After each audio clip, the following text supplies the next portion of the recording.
Hi, I'm Heinrich. Good to have you back. I'm joined by Meng, who is Hi. an instrument designer from China, and I've been playing his instruments for a long time, especially the voltage memory. And he's come up with something new called the wing Wing pinger. Pinger.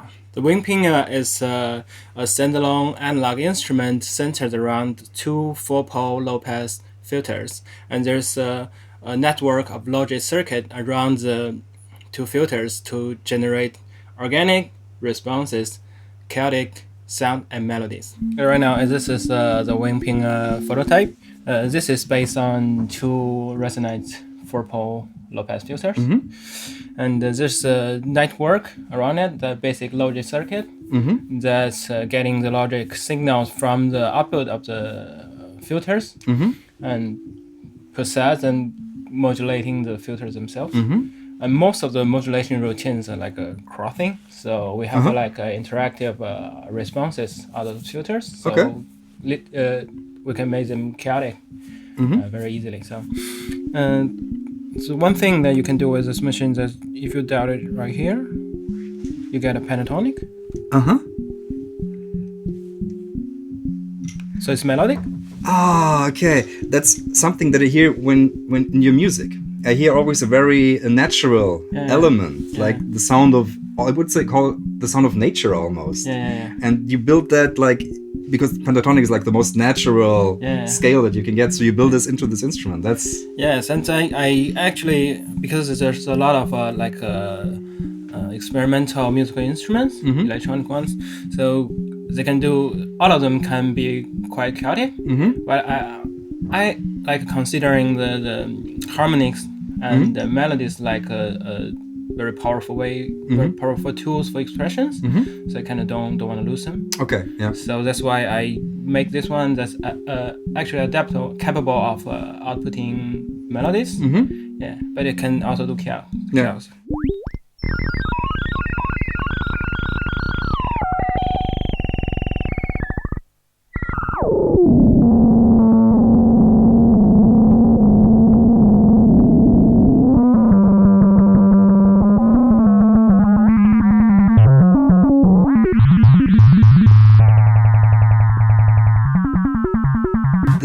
This threshold between the harmonic and the chaos is something that I'm personally really interested in, and because I think it's to start with the harmonic and then go into chaos and then go back again. I mean, that's like how life is, you know? Exactly. These moments of calm are really rare, but when you find them, they're like extremely powerful, and there's a lot of noise in between these moments. Yeah, so it's like you can morph them. There's a range that you're actually between the chaotic and between between chaotic output and melodic output. Is it a bit like influenced by the chaos knob on the Z-Drugs, like this thinking? Yeah. I think actually Sia Lombardi is like a big influence for me. Actually, built a lot of like experimental instruments with their circuit, with his circuit. And I've also designed quite a few PCBs out of his paper ones. So he's like the biggest influence for me.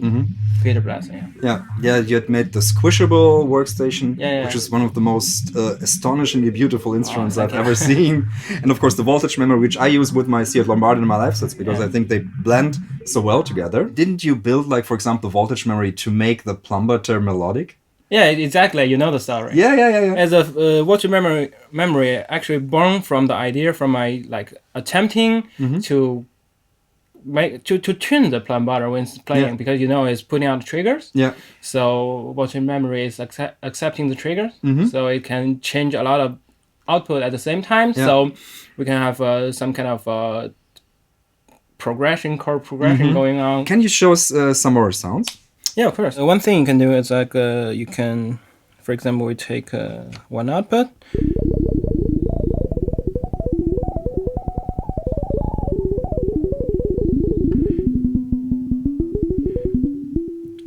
You can hold the note if I use the other channels with a lower Q, because it's not putting any logic signals, so you can. So the logic comes in at higher Q values. Did I get that right? The logic signal actually comes from the sound output from the filters through several comparators. Okay. So when it's the comparator has a very low threshold, so it's very easy to get pulses out of it. And here's we have a switch that we can just switch off the pin. It acts like a normal filter. So right now, 2 filters are oscillating. Oh, So nice. with this, we can process external audio with analog filters as well. Logic signals are generated from the sound itself. So when you're putting external input in, you get all the stepping modulation signal actually generated and connected to the input signal. So it's all related. I improvise live and you do too. Yeah. So that's one of the most difficult things to get like cohesion, to create, do something here that has a musical, where the machine plays back. So this works like that. So it's more, as you said, it's more like a communication between the player and the machine. It's quite, it's quite something that enabled by the electronic music instrument, by the technology. So you got the volume here. You've got the Q factor of the cutoff for both filters here. You've got the volume again here. So this is like mirrored. Symmetrical. Symmetrical. Okay. Symmetrical. Step and exponential FM. Yes. And pingless would be like for audio in, and cross ping. No, pingless actually means there's no pinging going to the filters. Okay. So the filter is pure, is very just clean. Pure sound. When we're pinging, it has a triggers pulses actually coming from the output of one filter to the other. Okay. Yes. So if I turn this down, this doesn't get any pulses. Okay. I turn this down. This one gets the pulses. Okay, now I get it. Nice. And then you've got symmetric or asymmetric. In symmetric mode, each filter is clocking the upside. Okay. So in asymmetric mode, this filter is clocking both, and this one feeding the data of both shift registers. Okay. So right now you have a pinging left and right alternating, because this one is clocking both, and one of the signal is normal and the other inverted. And then you've got ins for cutoff, so you can modulate the cutoff externally. In for Q, trigger. Oh, this puts out triggers. So because you have the filter ping like one of the most important thing on it. So with trigger out, you can use the trigger signal to sync the event, the pinging event, to the rest of the system. That's really good. And the step out is also so you can use it to sequence. Well, the step out is from the is an attenuated modulation signal from the step. From the shift register. The shift register output like mixed and a special ratio for the pentatonic scale. Awesome. So you can also use this with purple attenuating to use it for melody. That's I'm so happy that this exists. I also plan to make them available in like mini jacks. In mini jacks, okay. Yeah. I'm really all banana, but of course it makes sense to have it like for other instruments, for like Eurorack calling. Exactly. But you're not gonna build this like as a Eurorack module, right? No. This is gonna be like a standalone instrument. Yeah, it's fully standalone. I think for most people, Eurorack is a little bit small. The tiny space. Yeah. So on a standalone instrument, what I want is to have your hand control everything and everything spaced. Yeah.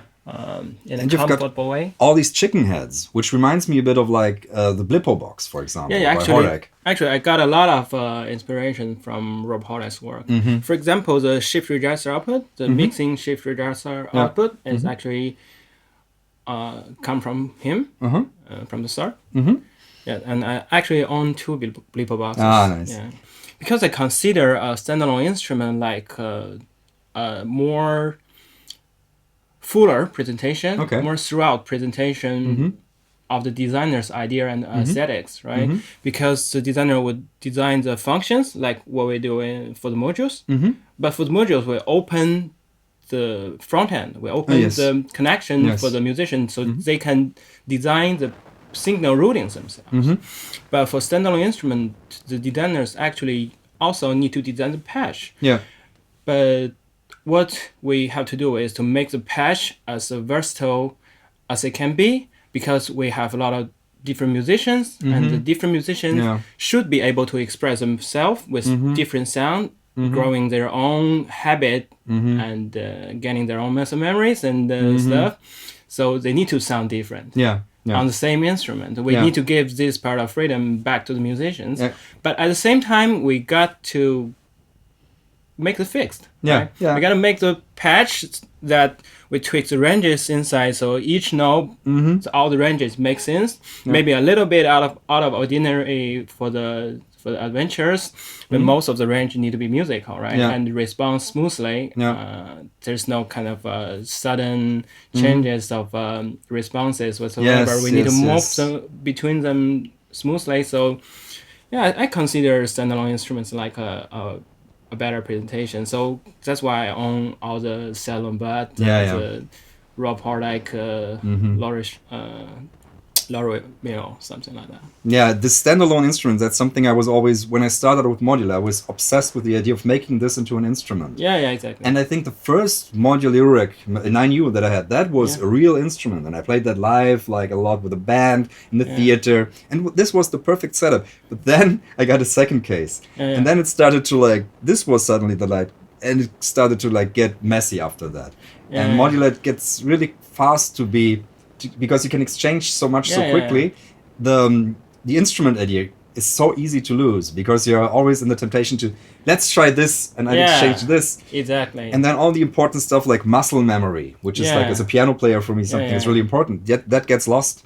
And with the Seat Lombard, for example, I can I know where to. It's blind. I can play it blind. It's like a well-tuned instrument, and like what you just said is very true.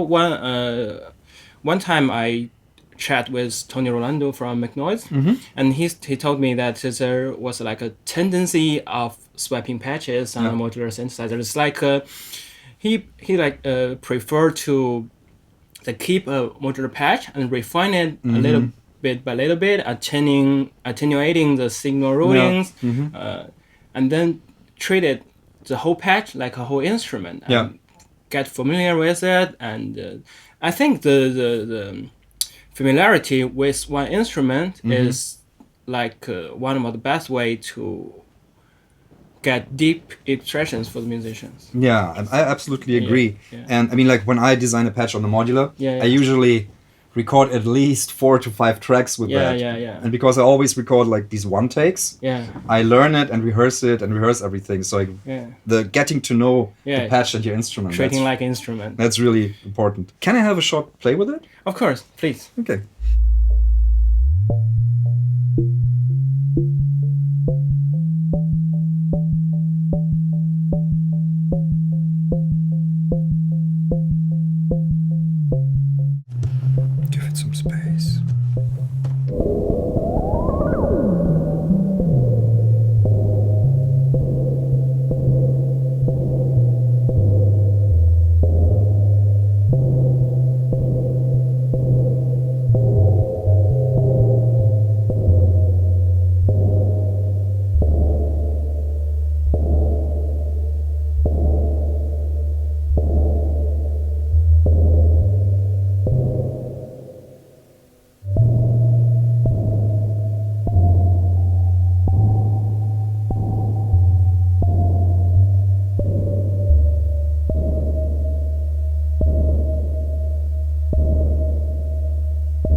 That's now I get a feeling how the cue influences everything. Yeah, this is like the most playable cue. Yeah, amazing. This is beautiful.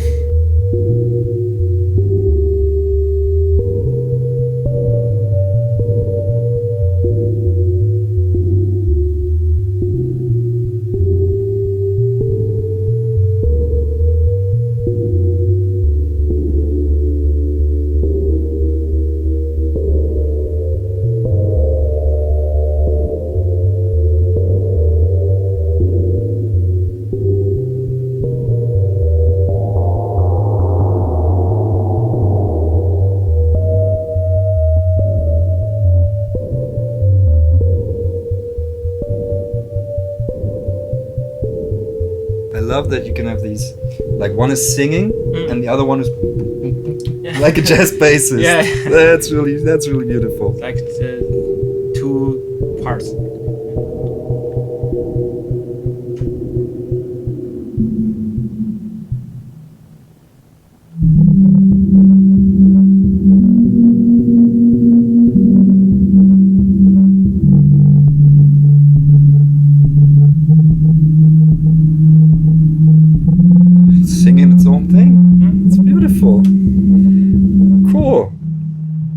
yeah, shall we try to make a jam with this and the test equipment and Of stuff? course. Yeah? Of course.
Thank you very much. Thank you.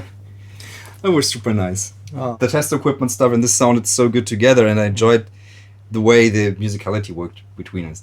So yeah, so this will be available in 2 months, you said? And, Approximately. yeah, and where can we order that?